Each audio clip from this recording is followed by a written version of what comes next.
होता है कि जब जिन लोगों के अंदर जागृति आ जाती है, जिनको अपने हक़ाक़त की मालूम, जो एजुकेटेड फैमिलियां हैं, एजुकेटेड परिवार होते हैं, जिनको ये पता है कि मेरा संविधान महान है, मेरे संविधान से मुझे इतना अधिकार मिलता है, वो अधिकार के मांगने के लिए जब उसको पता चलता है तब वो यहाँ आता है। जी बिल्कुल, मैं मुस्लिम हूँ और मुस्लिम से ही हूँ और अल्हम्दुलिल्लाह मैं दरख्वास्त करता हूँ आपके चैनल के जरिए कि जो लोगों की मांग है SC ST OBC सबको अपना अधिकार मिलना चाहिए, तो मिलना चाहिए।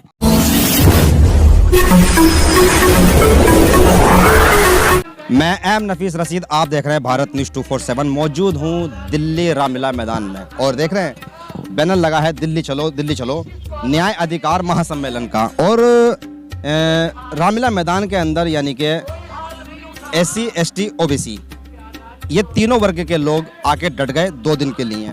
आज पहला दिन है, कल को दूसरा दिन होगा। मैं कल भी कवर करूंगा, मैं आज भी कवर कर रहा हूं। मैं देख रहा हूं कि दलित मुस्लिमों की या दलित हिंदुओं की अगर बात की जाए, जिनको कहा जाता है दलित हिंदू, हालांकि दलित होता है ना, हिंदू होता है ना मुसलमान होता है। दलित वो होता है जो दवा कुचला होता है। पर यहाँ भारतीय परंपरा, भारतीय एक मनुवाद सिस्टम के कह दिया जाता है कि मुस्लिम और हिंदू, जबकि दलित होता है।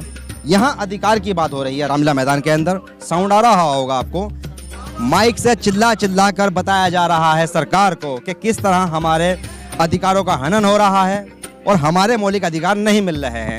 अब देखना यह है कि रामलीला मैदान से जो आज ये अलग जगाई गई है, ये इसकी जो गूंजें हैं वो कहाँ तक जाती हैं, मैं थोड़ी बात करना चाहूँगा। सबसे पहले कन्हैया जी हैं।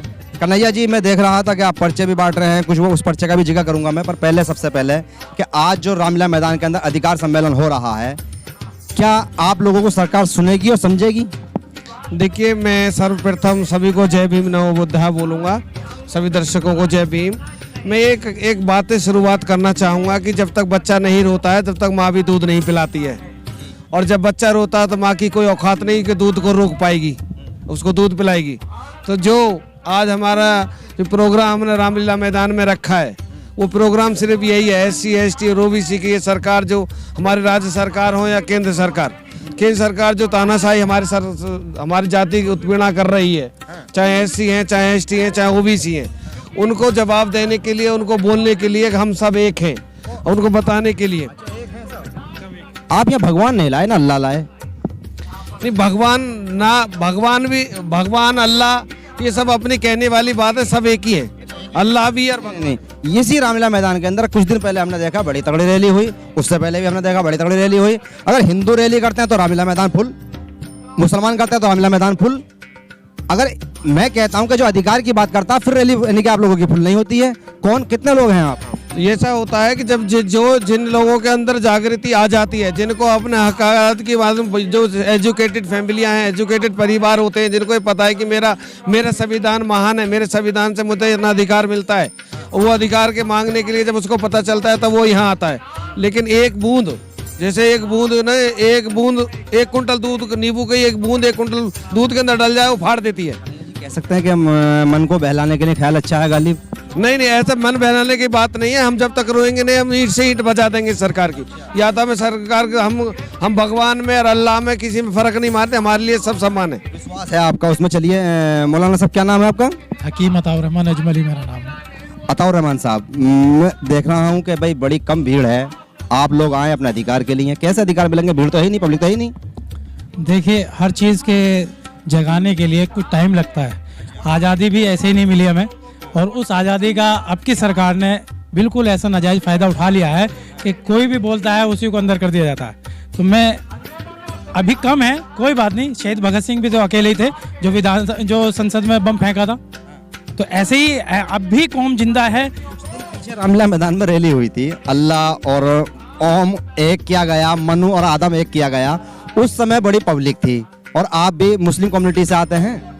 जी बिल्कुल, मैं मुस्लिम हूँ और मुस्लिम से ही हूँ और अल्हम्दुलिल्लाह मैं दरख्वास्त करता हूँ आपके चैनल के जरिए कि जो लोगों की मांग है SC ST OBC सबको अपना अधिकार मिलना चाहिए, तो मिलना चाहिए। आते क्यों नहीं है यहाँ?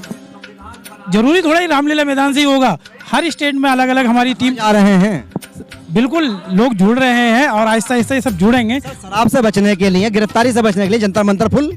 मैं इससे पहले खबर चला चुका हूँ, जंतर मंतर फुल, गिरफ्तारी से बचने के लिए जंतर मंतर फुल।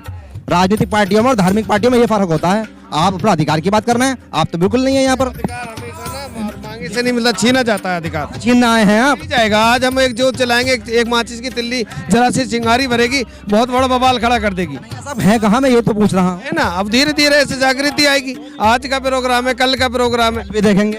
हाँ बिल्कुल आ रहे हैं और लोगों को जागरूक हो रहे हैं और इंशाल्लाह काम बढ़ेगा। कितनी संख्या में आएंगे आप? बहुत बहुत संख्या में आएंगे, बहुत संख्या में आएंगे। एक सवाल और है मेरा अतौर रहमान साहब आपसे। जैसे कि मान लो आपके पास मदरसे भी हैं, आपके पास मस्जिदें भी हैं, इनसे बात में करूंगा मैं। आपके पास सारा इंतजाम है, एक ऐलान कर दो तो अच्छी खासी भीड़ लग जाती है।